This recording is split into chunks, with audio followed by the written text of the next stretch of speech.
Hello and welcome back. Susan Zummo here, intuitive and originator of soul patterning harmonics.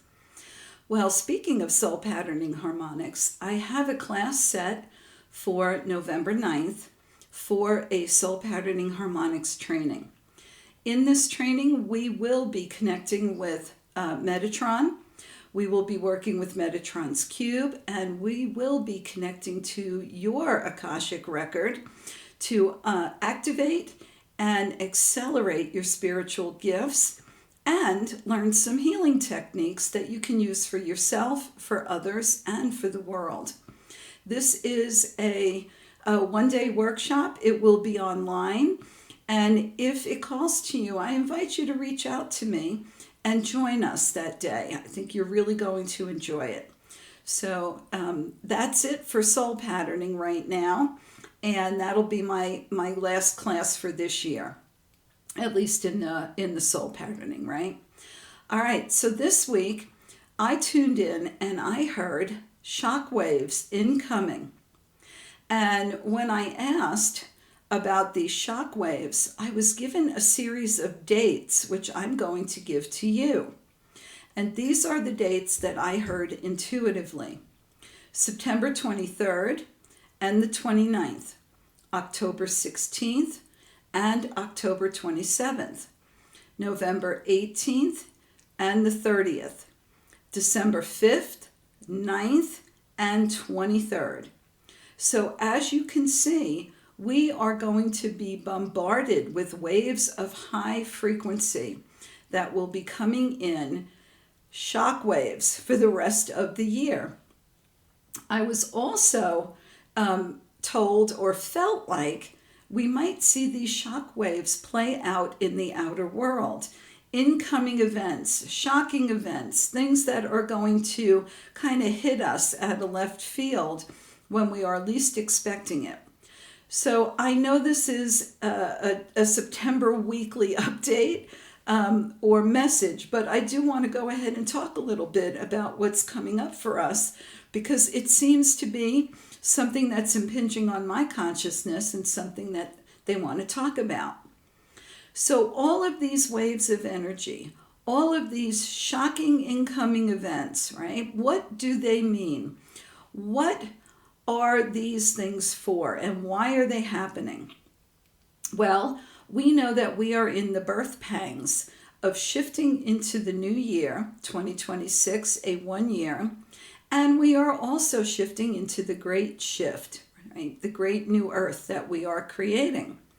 And so as I looked at these dates and I looked at these waves of energy coming in, they did remind me of birth contractions and the birthing of a new year, the birthing of a new year, a new you, new creativity, new adventures, new ways of doing things. And this is going to be really important for us. We must do things differently. We are different. And because we are different, we cannot expect that doing the old things are going to work. As a matter of fact, I think a lot of us are finding out that they're not working, that they are futile, they are failing, and they are not producing the results that we want to see. So we have to explore new ways of doing things, new avenues of creativity. We are birthing the new age. And so how do we perceive these waves, right? Our perceptions are very important. What is their purpose, and how do we perceive them? What do we think about them? So let's talk about their purpose first. These incoming waves of energy, and I call them incoming waves of energy because they are coming from different places. Some of them have to do with astrological alignments. Some of them have to do with galactic frequencies that are being poured into the planet and into every creature on and within the planet. Many of them are coming from the planet itself, who is on a path of ascension that will not be deterred. And so even the planet, even Gaia, is urging us through these waves of energy, coming from below, coming from above, coming from every direction and plane of existence to move us along the chosen path that we have desired. These frequencies, these energies are meant to support us, uplift us, and move us along our chosen and desired path. They will also shake out those things that will not be compatible to the way that we are moving in the future. They are meant to shake out things that we still have left to release. The shaking, the shocking waves will create destruction in some way or another. And again, I don't want you to think that's a bad thing, because it's not always a bad thing. Think about a storm brewing, right? The sky gets dark, the clouds come in, we hear thunder, it feels very ominous, the wind is whipping up, and everything is blowing really hard. How do we look at that? Do we look at that as, oh my gosh, there's going to be a disaster, batten down the hatches, right? Oh my gosh, trees are going to fall all over my house, my car, and me. Oh my gosh, there's going to be horrible flooding. How do we perceive that event? Or do we look at it as, the area is going to be washed clean. The air is going to be washed clean. All those wonderful negative ions that smell so absolutely delightful are going to be brought to us. The air will be cleaned. The ground will be fed with water. Nature will be washed clear. And when that rain, that storm is over, everything will look brighter and cleaner and clearer and just more beautiful. It will have a pristine look to it. So I want you to think about that when you're thinking about these incoming shock waves. Are you going to perceive them as a disaster or as something that will produce a wonderful outcome? These waves of energy are coming in to elevate us, to inspire us, to motivate us to create, and most importantly, more than anything else, they are coming in to urge us to create a deeper connection to our source and all that we are. I can't stress that enough.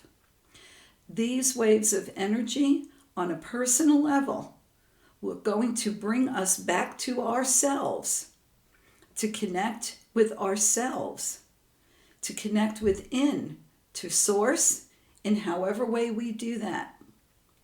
This is going to be a time for us to use all of the tools in our toolbox to move through these incoming waves, to move past these shock waves, right? To look at the silver lining on the other side of the storms.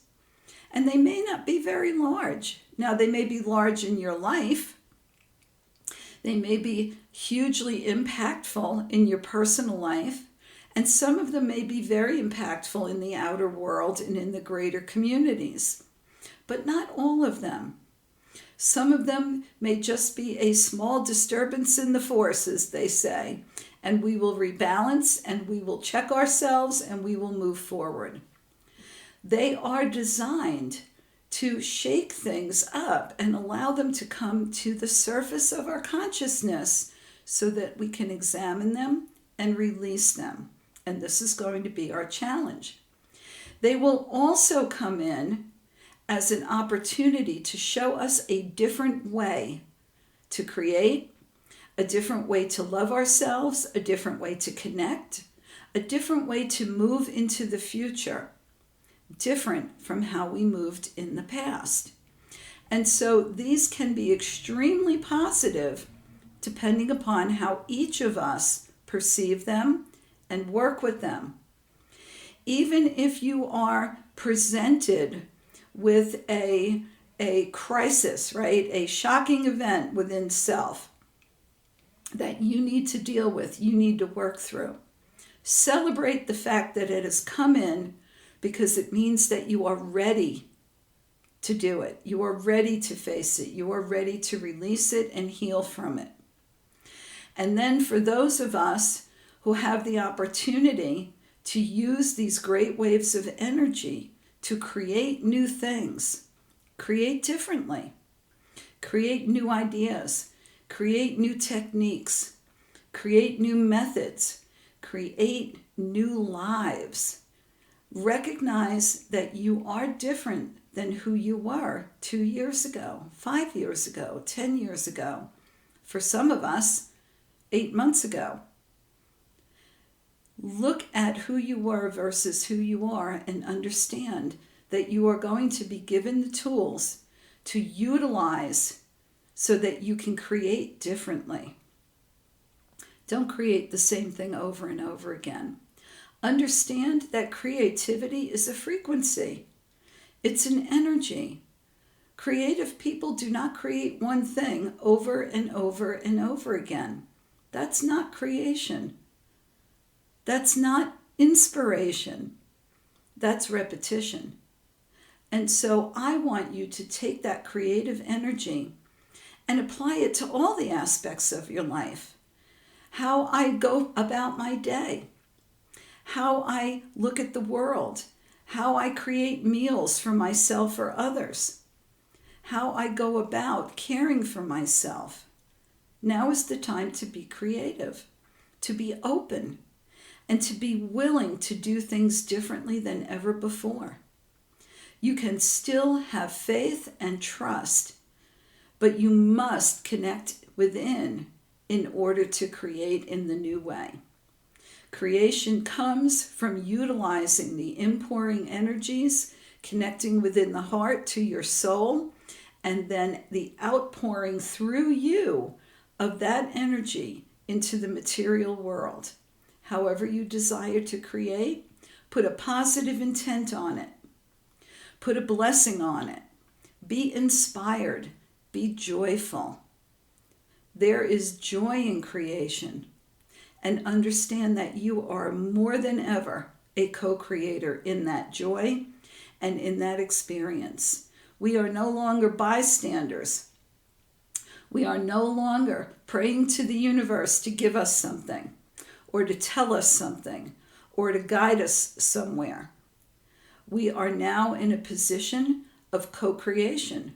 We take the energy, we look at how we can utilize and create with it best, and then we call in support, and we call in all the tools that we are going to need to manifest that creation. That's what co-creation is.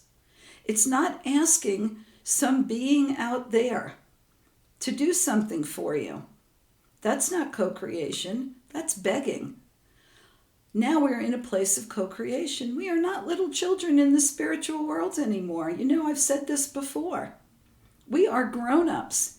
We are spiritual grown-ups. Many of us are spiritual light workers and spiritual warriors in every sense of those words. Those of us who have come here with a purpose to assist in the progression and the ascension of our planet and our reality, we are here to do all of those things. We must be co-creators. No one is going to create the new earth for us, but we have support. We have tools. We have resources.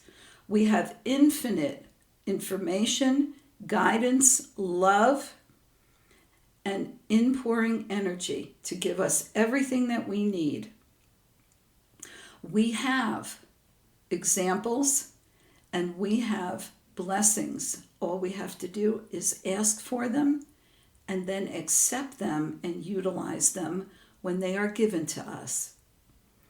So I hope that you will take this energy, mark these dates, and look at them with joyful anticipation, knowing that something wonderful is going to come out of it for each individual, for our communities, for those we love, and for the world at large.